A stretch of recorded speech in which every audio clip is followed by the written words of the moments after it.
सल्लल्लाहु अला हबीबिही मुहम्मदिन व आलिहि वसल्लम। सलाम वाले रसूल पर सैयदना मोहम्मद मुस्तफ़ा सल्लल्लाहु अलैहि वसल्लम पर। व्यूअर्स, आपको वेलकम करता हूं आपको अपने चैनल एग्रो कंसल्टेंट ज़िया में। आज मैं आपके साथ बात करने जा रहा हूं कपास के बीज की अच्छी वैरायटी के बारे में। ये वीडियो मैंने इसलिए भी बनाई है क्योंकि 28 जनवरी को एक मीटिंग हुई है सीड काउंसिल की, जिसमें कुछ वैरायटीज मंजूर हुई हैं। उसमें कपास की भी कुछ वैरायटीज शामिल हैं। तो बेसिकली सीजन कपास का उसी वक्त स्टार्ट हो जाता है जैसे ही फरवरी मार्च में सीड काउंसिल की मीटिंग होती है, वैरायटी अप्रूव होती हैं और सोशल मीडिया पर भरमार शुरू हो जाती है कॉटन की वैरायटी की सिलेक्शन के बारे में। तो मैंने आज कोशिश की कि मैं अपने दोस्तों को फौरी तौर पर इस वीडियोस के बारे में आगाह करूं। तो मैंने आज कोशिश की कि मैं अपने दोस्तों को फौरी तौर पर इस बारे में आगाह करूं ताकि मेरे दोस्त सीड की अच्छी वैरायटी का इंतखाब कर सकें और किसी भी माफिया जो है उसके हाथ से महफूज रह सके। तो ये चार्ट आज आपके साथ में सामने लाया हूं।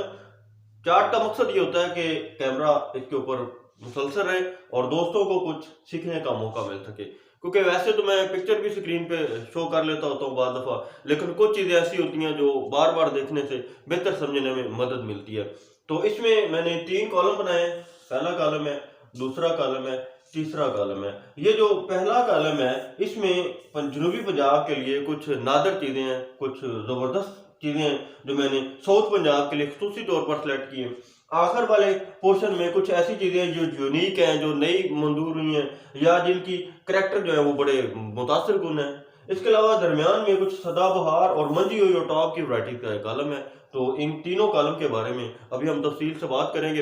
इससे पहले के वैरायटीज के बारे में बताएं, कौन सी वैरायटीज अप्रूव हुई हैं, कौन सी लाइन्स अच्छी हैं। हमें पता ये होना चाहिए कि कॉटन की वैरायटी जो है ये बेहतर कैसे हमें पता चलती है कि ये बेहतरीन है। क्या सोशल मीडिया पर इसके बारे में एक हवा पैदा हो जाए तो वो बेहतर वैरायटी होगी? बिल्कुल ऐसा नहीं है। आपने सोशल मीडिया पर और फेसबुक पर बहुत सारे ऐसे फेक ग्रुप्स हैं, माफियाज हैं जो अपनी वैरायटी को, अपनी सीड को सेल करने के लिए एफर्ट्स करते हैं, तो उनसे महफूज रहना है। तो सबसे पहले तो आपको ये पता होना चाहिए कि अच्छी वैरायटी के जो करैक्टर जब हम डिसाइड करते हैं तो उसमें देखा जाता है कि थ्रिप्स के खिलाफ लड़ने की उसमें कितनी सलाहियत है, या तेले के खिलाफ लड़ने की कितनी सलाहियत है, या सफेद मक्खी के खिलाफ वो कितना कुव्वत मुदाफत रखती है। तो रस चूसने वाले कीड़ों के खिलाफ अगर उसमें मुदाफत होगी तो वो बेहतरीन वैरायटी होगी।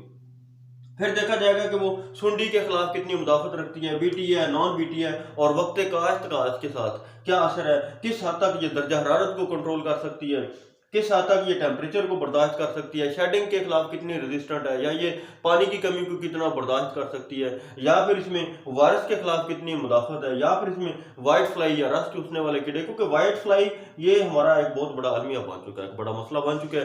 तो ये सारे करैक्टर देखे जाते हैं। आज मैं एक बहुत बड़ी बात आपको बताने जा रहा हूँ। यहाँ पर एक न्याब की वैरायटी है 10-11, ये रजिस्टर्ड हुई है, अप्रूवल में चली गई है।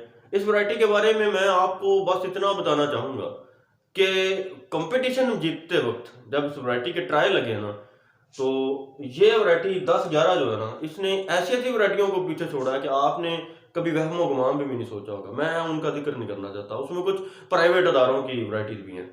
तो मैं हैरान रह गया जब मैंने इसका ट्रायल देखा और इसका कंपटीशन जब देखा। तो बहरहाल अपने कंपटीशन और अपने पोटेंशियल के एतबार से 10-11 जो है ये इस वक्त टॉप पे फर्स्ट पोजीशन पे जाने वाली वैरायटी है। दूसरी इसकी बात अगर मैं आपको बताऊं, ये 846 की सिस्टर लाइन है।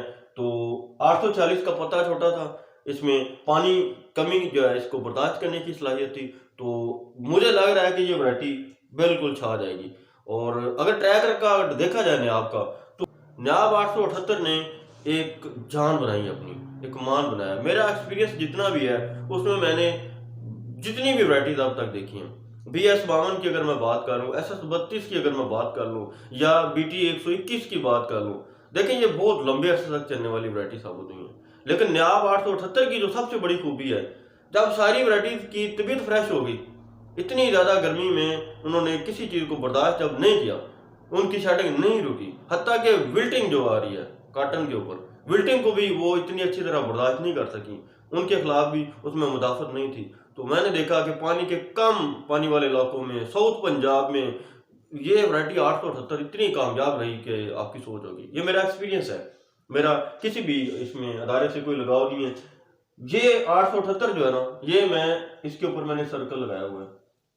878 तो मैं अपनी जिंदगी की बेहतरीन वैरायटी समझता हूँ इस वक्त तक की। और आने वाले दौर में अब जो 7 वैरायटीज अप्रूव हुई हैं, ये मुझे लगता है कि ये सोना है। ये वैरायटी बेहतरीन मुझे महसूस हो रही है, क्योंकि इसमें कंपटीशन बड़ा टफ था। तो मुझे लग रहा है कि इस साल की जो वैराइटीज आई हैं ये बड़ी यूनिक है। अगर मैं बात करूं इस साल की एमएनएच के अप्रूवल की, तो इसमें 116 है, 1020 है, 1026 है, 135 है। ये 116 और 135 ये बड़ी बेहतरीन जो इनके खसूसियात हैं उनकी हामिल है। और 1020 1026 ये भी बड़ी बेहतरीन है। अगर मैं बात करूं सीएम की, ये 4 लाइन है यहाँ पर मैंने जिक्र किया है। ये 343 है, 775 है, 789 है और 511। पिछले साल से इन 4 लाइन पर बड़ा फोकस था कि ये बड़ी जानदार लाइन है, लेकिन इनमें से अप्रूव एक हुई है 343। ये वाली लाइन अप्रूव हुई है इनमें से, ये जो मैंने इधर जिक्र की हुई है। और एक और सीएम की लाइन 663, ये 2 लाइन अप्रूव हुई है। तो 343 और 663 ये सीआईएम की लाइन है, दो जिनको अप्रूवल में जो है ऐड किया गया है। तो ध्यान में रखिए कि एमएनएच की ये वाली लाइन है, ये भी बड़ी जानदार है। कंपटीशन बड़ा इस वक्त इनका तगड़ा था। और ये 2 लाइन, इनमें एक और खूबी खास जो बड़ी डिफरेंट है, ये चूंकि इन 4 लाइन में से यहाँ पर पहुंची हैं, तो ध्यान में रखिएगा ये टेम्परेचर को बर्दाश्त करने की सलाहियत रखती हैं। ये इनके करैक्टर थे और ये इसी वजह से फील्ड में बड़ी इन पे फोकस आ गई। अप्रूवल में शायद चारों की चारों लाइन ही चली जाए।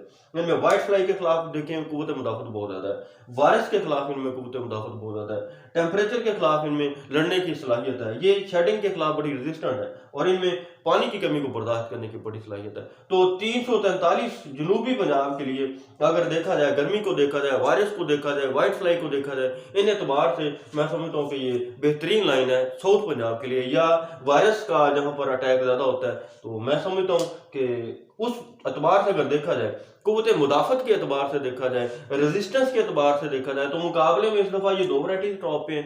पैदावार के हिसाब से देखा जाए तो 10-11 जो है इसने जिस तरह कंपटीशन जीता है, मुझे लगता है कि ये विन कर जाएगी।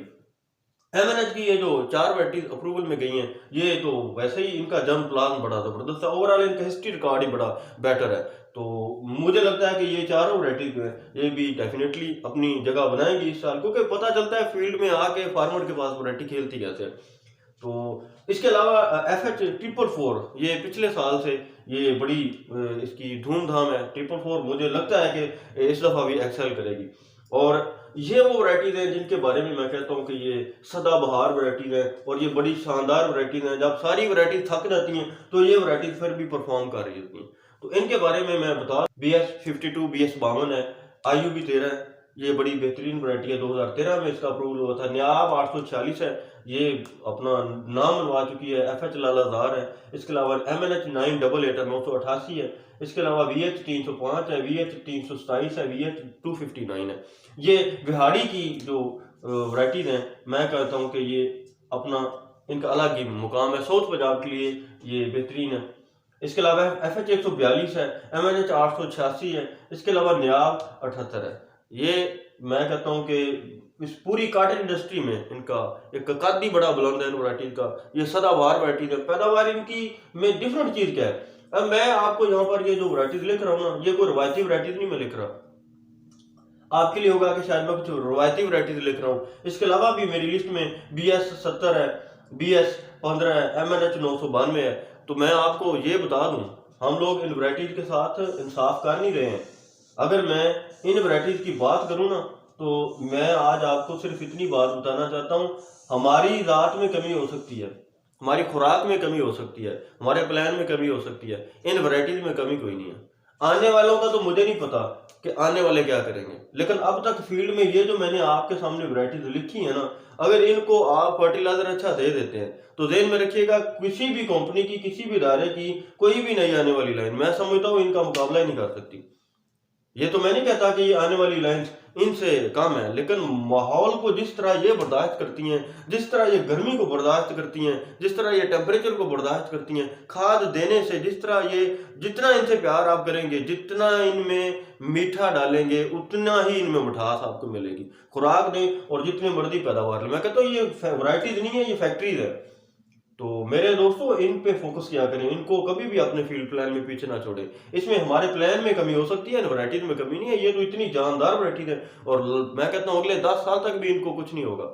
ये इतनी बेहतरीन किस्म की इनके अंदर ग्रिप है और ये मैं कहता हूँ ये ब्रीडर्स की बड़ी एफर्ट के बाद ये वैरायटीज अप्रूव हुई है।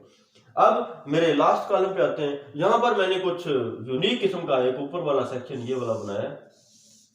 यहाँ दो सेक्शन है, एक जो इस साल के अप्रूवल वाली वैरायटीज है और एक यूनिक वैरायटीज है। मैं इनके कुछ यूनिक करेक्टर जो है बताना चाहता हूँ। इसमें ओकरा है, 1027 है, 1027 है, 1050 है। ये तीन लाइंस जो है ना, इनका मकसद क्या है कि ये मैकेनिकल पिकिंग के लिए मंजूर होना चाह रही हैं और मुझे उम्मीद है कि ये मंजूर भी हो जाएंगी।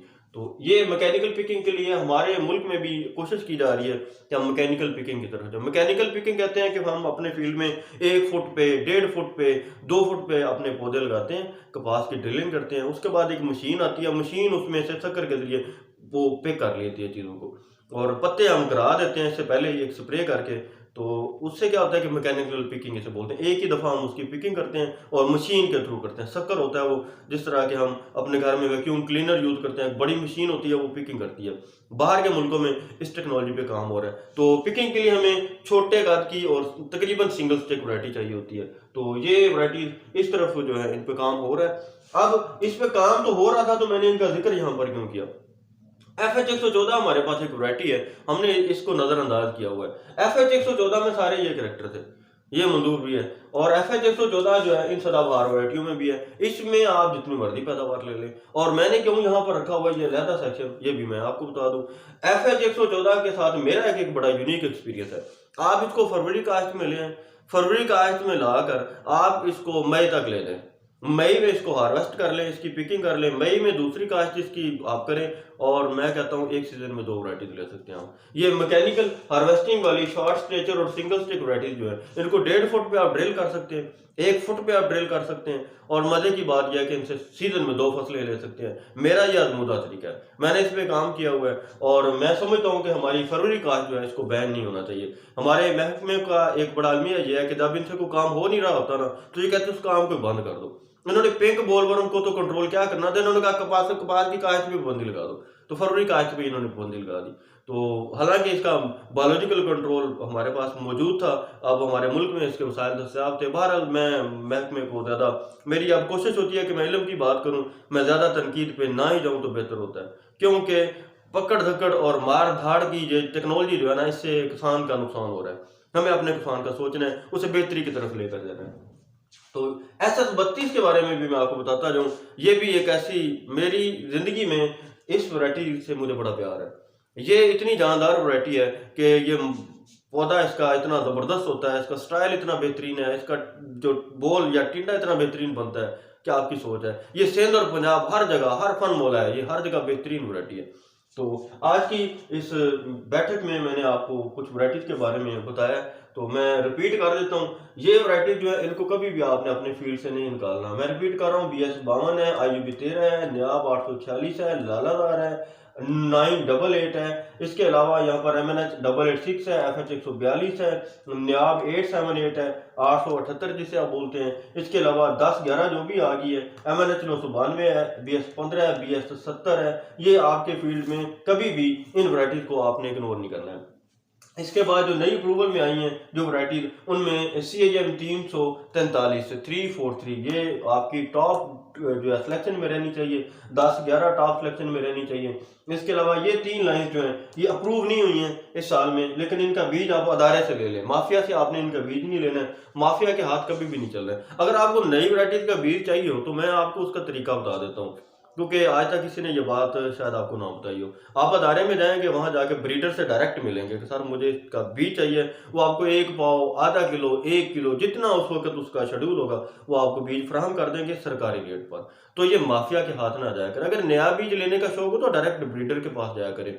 ये जो अंदर वाले वो क्या कहते हैं, वो शक्कर है ना, इनसे बचे। मैं सीड माफिया को बड़े करीब से जानता हूँ। मैं basically plant breeding and genetics का स्टूडेंट हूँ, तो मैं इन चीज़ों को समझता हूँ। और मैं हूँ भी स्टूडेंट वैसे।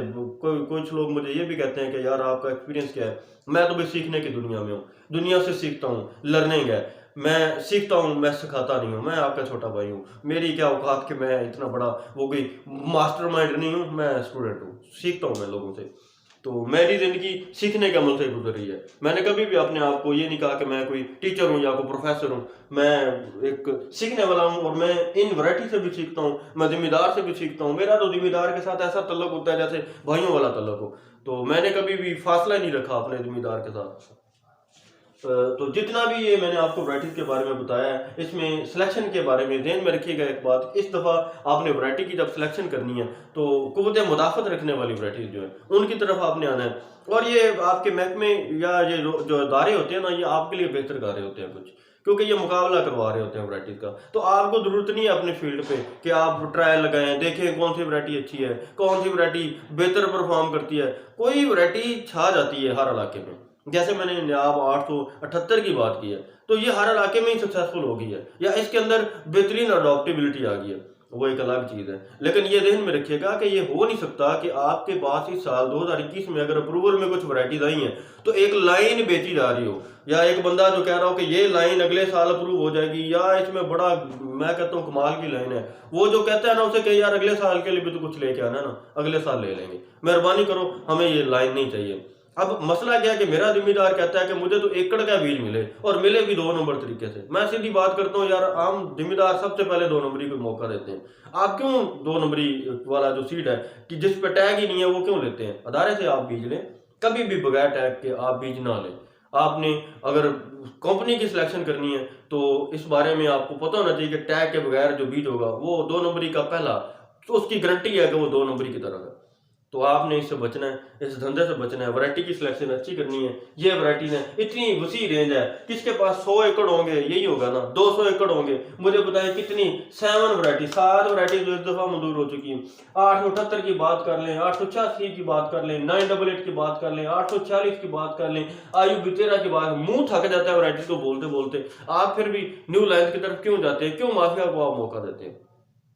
इन वैराइटीज़ की तरफ अपना फोकस करें। इसके अलावा मैं यहाँ पर अदारों को भी ट्रिब्यूट पेश करता हूँ। काटन में अदारे बहुत अच्छा काम कर रहे हैं। इसके अलावा डॉक्टर महबूबुर रहमान है, वो निफ्जी में, उनकी लाइंस कभी कभी आती हैं लेकिन बड़ा अच्छा काम करते हैं। मेरे मोहतरम भी हैं और मेरे महबूब भी हैं, मैं उनसे बड़ी मोहब्बत करता हूँ। तो काटन की दुनिया में मैं समझता हूँ कि वो बड़ा कद है और बड़ा नाम है उनका। उनकी वजह से मैंने क्यों आज ये नाम लिया है, मैं ये बताना चाहता हूँ। मैंने कभी नहीं सुना कि डॉक्टर महबूब की वैरायटी चोरी होगी हो, मैंने कभी नहीं सुना कि माफिया के हाथ लगी हो। बाकी जितने भी इदारे हैं सबकी वैरायटी चोरी हो जाती है, ब्रीडर को पता नहीं चलता, सोए काम बड़ा करते हैं ये लोग, लेकिन ब्रीडर को पता नहीं चलता उनकी वैरायटी चोरी हो जाती है। तो मैंने आज असल में मजबूर होकर अपने उस मोहतरम और महबूब टीचर का और उस्ताद का नाम लिया। मैंने उनके साथ काम भी किया है, मेरा बहुत मुख्तर वक्त गुजरा है उनके साथ, लेकिन मैंने देखा है कि वो अपनी वैरायटी को ब्लैकमेल नहीं करते हैं, वैरायटी को चोरी नहीं करते हैं। तो मेरी federal seed, ministry of agriculture और जितने भी सेक्रेटरी पंजाब, जितने भी सेक्रेटरी एग्रीकल्चर, जितने भी ये लोग हैं, मैं इन सब लोगों से अपील करता हूँ कि भाई अपने दरवाजे बंद करो। जिम्मेदार को जब भी माफिया का सीड बिकता है तो माफिया के हाथ नहीं पकड़ो, आप माफिया को बदनाम मत करो, आप खुद चोर हो मेरे भाई। ब्रीडर का जब तक बीज ब्रीडर अपनी दुकान में से बेचेगा नहीं, अपनी लेबोरेटरी में से बीज बाहर नहीं निकालेगा, किसी माफिया की ऐसी की तैसी वो इनके बीज को फरोख्त कर सके, तो आप अपने ब्रीडर को रोकें। तो बड़े बड़े नाम है, मैं नाम नहीं लेना चाहता, बस मैं इतना कहना चाहता हूँ उन्हें भी शर्म आनी चाहिए। उनका मुकाम इतना अच्छा है, उनका नाम इतना अच्छा है कि वो क्यों इन वैराइटीज को लीक करते हैं और क्यों इन वैराइटीज को 2 नंबर हाथों में देते हैं। क्या इस मुल्क के अदारों के तकद्दुस को पमाल करने से ये इज्जत महसूस करते हैं? तो आज की इस बैठक में मैंने आपको बताना ये चाहा है कि चोर किसान नहीं है, चोर सीड माफिया नहीं है, चोर पहला चोर ब्रीडर होता है।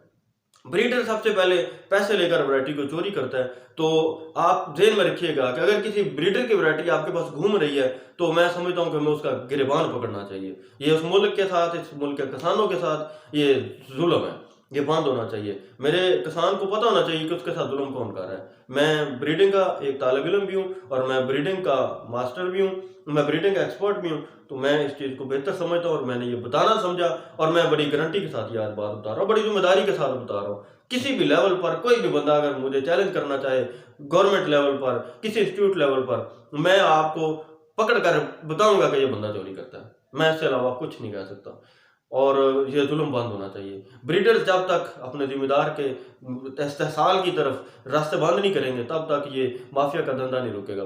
और आज की इस वीडियो में मैं आपको एक और भी पैगाम देना चाहता हूँ। अगर कोई भी फेडरल सीड का या भी किसी भी महकमे का कोई बंदा किसी कंपनी के साथ मिली भगत से वो 2 नंबर बीज की फरोख्त में मुलव्वस है, और मैं बहुत सारे लोगों को जानता भी हूँ, ये मैं बात इसलिए कर रहा हूँ और दोहरा रहा हूँ मैं बहुत सारे फेडरल सीड के लोगों को जानता हूँ जो चंद टकों की खातिर वो ऐसी ऐसी कंपनी को, जूते बनाने वाले लोगों को बीज फरोख्त करने का लाइसेंस दिए हुए उन्होंने।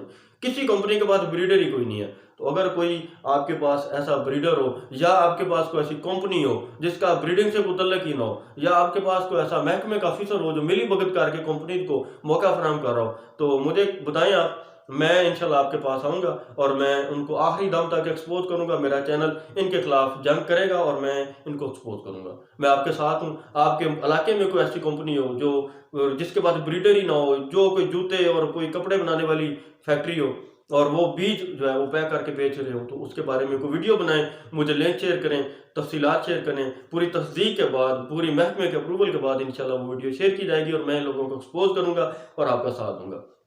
मैं और उम्मीद करता हूँ आज की वीडियो आपके लिए बेहतरीन होगी। ये बहुत एक बड़ी रेंज है वैराइटीज़ की जो मैंने आपको बताई है। 2021 की जो टॉप की वैराइटीज़ हैं, लेटेस्ट वैराइटीज़ हैं, इनमें से सिलेक्शन करें और इससे पहले जो जर्म प्लाज हमारे पास मौजूद है इससे फ़ायदा उठाएं। ये बेहतरीन जर्म प्लाज में काटून का। मैं उम्मीद करता हूँ इन चीज़ों को, इन वैराइटीज़ को अगर आप अपने शेड्यूल में ले आते हैं और अच्छा फर्टिलाइजर प्लान बनाते हैं, सॉइल टेस्ट के बगैर मेरी वैसे रिक्वेस्ट है आपसे, कभी भी काश्त ना किया करें। और चिजल के बगैर आपने कॉटन काश्त नहीं करनी है। चिज़ल लगाएंगे तो ही आप सर्वाइव कर सकेंगे। आपकी बका इसी में है कि कॉटन को चिज़ल लगाकर, वरना इसकी जड़ की ग्रोथ ही नहीं हो रही होती, नीचे तबाही की तरफ चली जाती है ये फसल। विल्टिंग का मसला बढ़ जाता है, फास्फोरस का अपटेक कम हो जाता है। इस पर बड़ी डिटेल से आपके साथ बातें होंगी, कपास के बारे में मैं बताऊंगा सारी चीज़ें।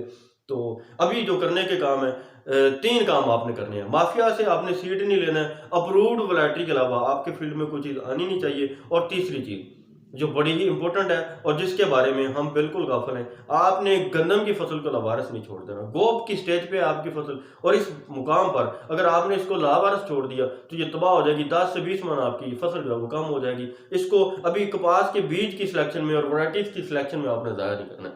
फोकस करना है अपनी गोब की जो प्लान है। मैंने इससे पहले आपको गोब का एक प्लान दिया हुआ है गंदम का, आप उसको फॉलो करें, उसके मुताबिक अमल करें और बेहतरीन पैदावार अपनी यकीनी बनाएं। बहुत शुक्रिया। अल्लाह ताला पाकिस्तान के किसानों पर फजल और करम करे और हमेशा ये खुश रहें, इनकी इज्जत और इनकी पगड़ी बुलंद रहे। मेरे किसान, वस्सलाम।